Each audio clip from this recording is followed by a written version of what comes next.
Hello, Ryan here, aka Mac, and welcome. In this video, I want to talk about my favourite features of Alpha 3.10. As always, a huge thank you to all of my patrons and channel members for all of their support. It is thanks to these guys that I get to make videos like this, so if you would like to help even further, all the links are provided below. Also, courtesy of one of my channel members, the Doctor, we have a Mantis standalone ship to give away. All you've got to do is be subscribed and comment with what you're excited for in 3.10. So with all of the 3.10 features now implemented, I would like to just go over an updated version of my best 3.10 features video. The original did not include some of the new features that have been released, plus others were pushed back. Also, now that I've actually played it, there are a few features that I didn't think I would appreciate as much as I do. So today I want to go through all of the features that I personally appreciate the most. Let me know if you agree with the list or if there's anything you would change, and this is in no particular order. So first on my list is the new lighting updates. It appears that everywhere in the verse has had a new lighting pass, which includes runtime probes, which recapture the ambient lighting throughout the day-night cycle, making environments feel more dynamic and immersive, plus day-night light groups that change the lighting state of a location as the sun is setting or as it's rising. Basically, lights turning on when it transitions to nighttime or off in the daytime. Now, this new lighting makes the game feel fresh and new, and I have found myself on many occasions just stopping to take a look around and appreciate it all a lot more than I thought I would. Next up is really the ocean improvements and height map improvements, but the oceans look incredible and feel so much better as well. Even more so that I just cannot seem to stop myself walking into them. They're just too beautiful, and with the upcoming addition of buoyancy now on the roadmap, they should look even better. So I thought I would at least acknowledge them in this video. Hopefully we can get swimming as soon as possible, please, Cloud Imperium. Next up on the list is the bartender. Now, having a place that you can go and grab a beer and hang out with your friends while you plan your next mission is something that I really like, but the bartender NPC is obviously so much more than that. The fact that they can get this NPC pretty believable, don't get me wrong, he still needs a lot of polish, but it's something that is so important to Star Citizen as a whole. Having an NPC interact with the player and their environment in a believable way is a big step to getting more adept and immersive NPCs in the game for all manner of things, be that a bartender interacting with a beer pump or a fridge, or an NPC combatant putting fire down as they make their way to an ammo box going cover to cover. This will eventually lead up to NPC engineers interacting with damaged coolers on board your ship, replacing or repairing it, or maybe an NPC salvager stripping a weapon off of a derelict and placing it into your cargo hold so you can sell it later. This is the initial setup for enabling the NPCs to fully interact with the world and allow us to hire them eventually for whatever purpose that we need, so I am very happy that the first part of this is in Alpha 3.10. Next on my list are the new shops around Microtech. Now, this is a bit of a strange one that I didn't think I would like so much. The new Babbage flagship store and souvenir shop actually got me pretty excited once I got to look around them. Every item within the verse I find is expertly crafted with incredible attention to detail, from components and weapons to even hacking chips and food. Everything is so tactile, like you could actually reach out and grab it, and I really enjoy inspecting everything I can to see all of the work that has gone into creating it. After looking around the Microtech flagship store, I began to realise the sheer scale of items we will be able to purchase and use in the verse. In that store alone, you have datapads, SimPods, avionics modules and diagnostic carts, Mobi-Glass, contact lenses, mapping tables. I'm sure I'm forgetting something else as well, do let me know what it is. But something else which I appreciated more than I thought I would are the various colours of the Mobi-Glass. Now, I know these are only cosmetic for now, but that level of customization I am grateful for, and I can't wait to see how diverse the verse will become. Even the souvenir shop at New Babbage's spaceport with Pico the Penguin.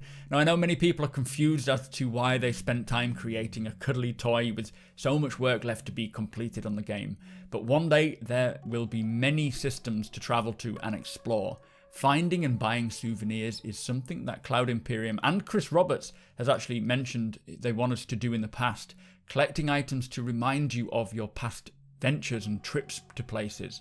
Imagine walking around someone's hangar or apartment years after the game is released, seeing all these random trinkets and souvenirs of their travels dotted around like postcards from Goss or Pico the Penguin from Microtech. Maybe they even have a Banu artifact collected during their travels through the Banu Protectorate. This kind of depth is the cherry on the top of creating a living, breathing world, and I for one appreciate it more than I actually thought I would. So one huge feature that came in 3.10 that I don't think any of us really expected was the new player trading app.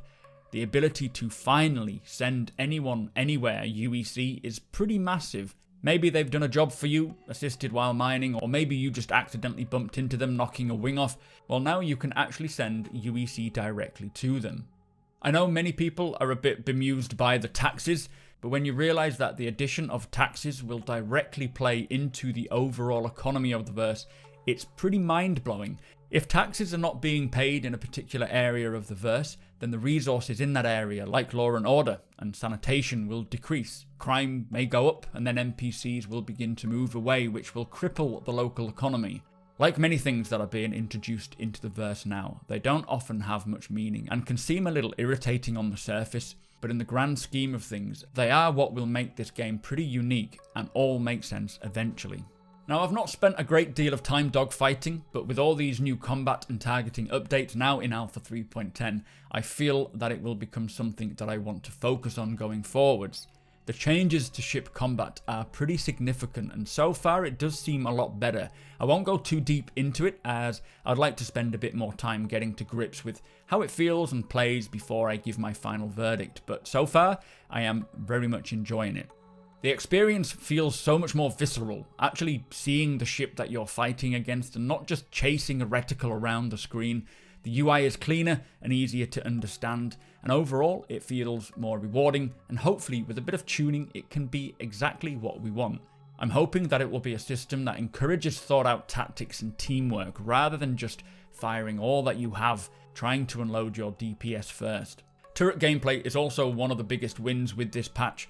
For a long time now, turrets have been the only multi-crew aspect to the game, and they were so frustrating to use. With 3.10, they are now not only fun and rewarding, but actually a viable deterrent when engaging with any ship with a turret.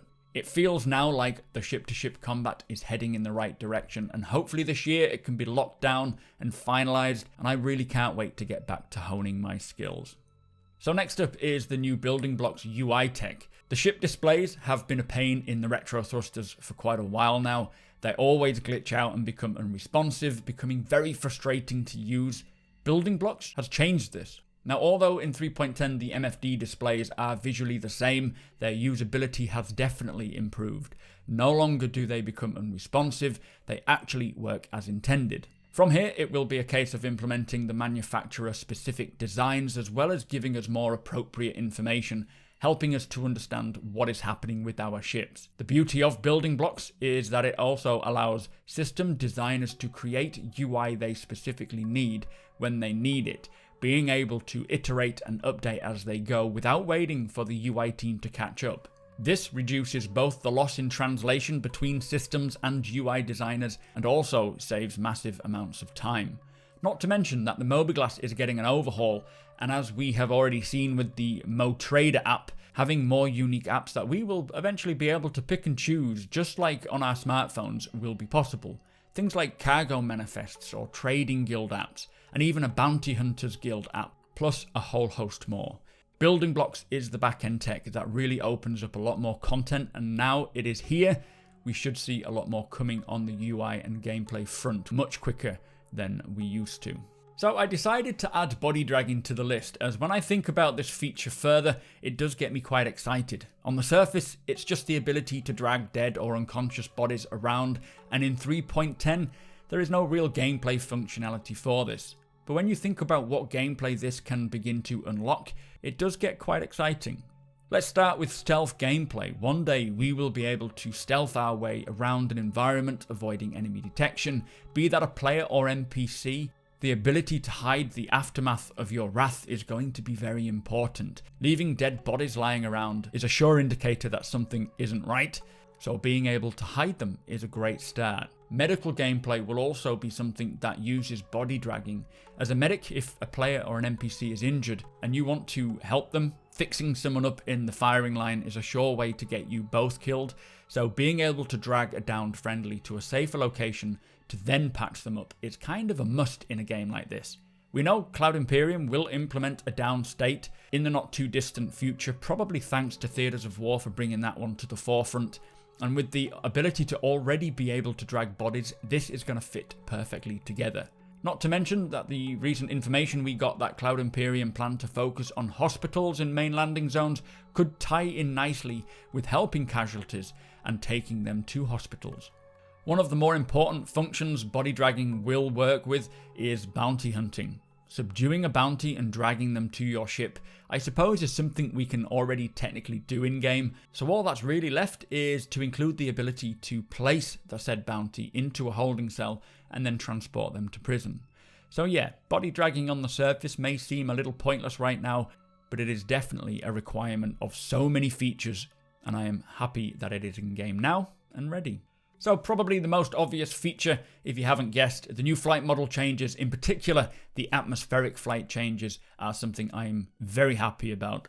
The thruster efficiency curves, which reduce the effectiveness of your thrusters in atmosphere on different planets and moons at varying altitudes, along with the new signed distance field drag effects, in which every surface of your ship creates drag or lift, is something very impressive, and it does create a great feeling of realism when flying in atmosphere in Alpha 3.10.